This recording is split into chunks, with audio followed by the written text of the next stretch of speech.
इतिहास। पहले हमने काव्य साहित्य का इतिहास बताया था।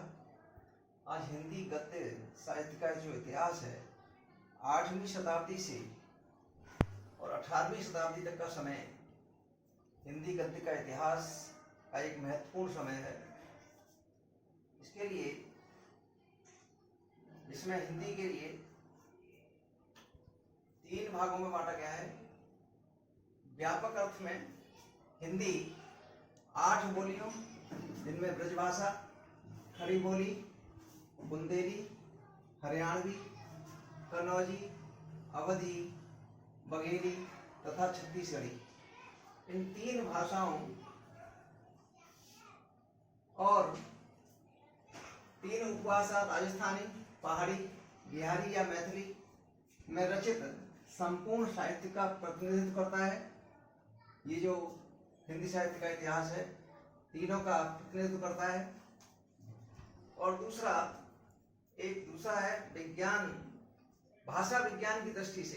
भाषा विज्ञान की दृष्टि से उपर्युक्त जो 8 बोलियां हैं और उपबोली हैं, इन पर आधारित भाषा के रूप में इसको परिभाषित किया गया है और कुछ नहीं किया गया, केवल परिभाषित किया गया है। अगर भाषा विज्ञान की दृष्टि से देखें, सीमित अर्थ में हिंदी को इसने दिल्ली, मेरठ के आसपास बोली जाने वाली खड़ी बोली के परनिष्ठित रूप को ही ग्रहण किया है।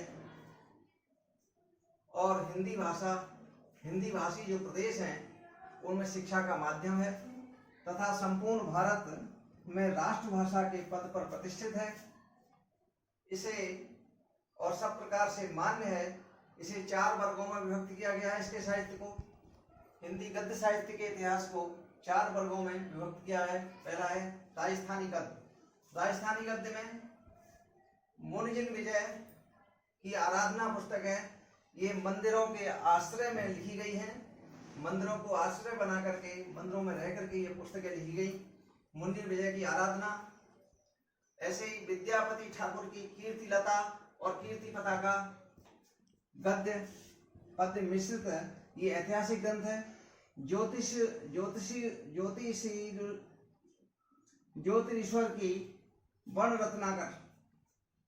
और भाषा गद्य, ब्रजभाषा गद्य की दृष्टि से श्रृंगार रस मंडन ये विठल नाथ का है। 84 वैष्णवन की वार्ता और 252 वैष्णव की वार्ता, यानी इसमें कवियों का जीवन परिचय है, ये गोकुलनाथ ने लिखी है। इसी प्रकार से खड़ी बोली के प्रारंभिक गद्य को बांटा गया है। इसमें चंद्र छंद वर्णन की महिमा कवि गंग का है। ये भाषा योग वाशिष्ठ रामप्रसाद निरंजनी, प्रेम सागर लल्लूलाल का है और सदाशिव लाल का सुख सागर।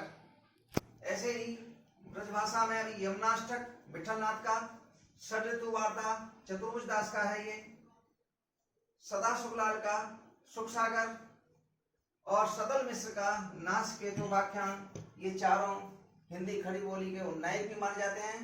लल्लूलाल, सदाशिव लाल, सदल मिश्र और रामप्रसाद निरंजनी। रामप्रसाद निरंजनी की भाषा योग वशिष्ठ ये किताब है इसकी। अब आपका आता है खड़ी बोली।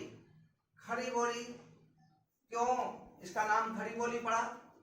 खड़ी बोली ये ब्रजभाषा और अवधी भाषा की तुलना में ये कर्कश है, इसलिए इसको खड़ी बोली कहा गया। कुछ लोग इसे खड़ी बोली का ही नाम विकृत होगा, इसे खड़ी बोली होगा। और अगली बात यह है कि ये जो है लश्करों में प्रयोग होती थी। लश्कर सेना में सावधान इस तरह सीधी खड़ी बोली के रूप में इसको प्रयोग करते थे। ये लश्करों की भाषा होने के कारण से खड़ी बोली कहते थे। और इसका प्रयोग जो है लश्करों में होता था, इसलिए इसे खड़ी बोली कहते हैं। हम जानते हैं कि 8वीं शताब्दी से 18वीं शताब्दी तक का समय जो हिंदी गद्य साहित्य के नाम से जाना जाता है, इसमें अनेक लेखक हैं। वैसे प्रथम जो रचना है गोरा बादल की कथा, ये खड़ी बोली की प्रथम रचना मानी जाती है। और इसका जो है बहुत अपूर्व विकास भी हुआ है और बीच बीच में इसका विकास रुका भी है। राजनीतिक कारणों से जो है इसमें विकास काफी हुआ है और काफ़ी इसमें बाधाएं भी रही हैं। ऐसा ये अभूतपूर्व कार्य रहा है।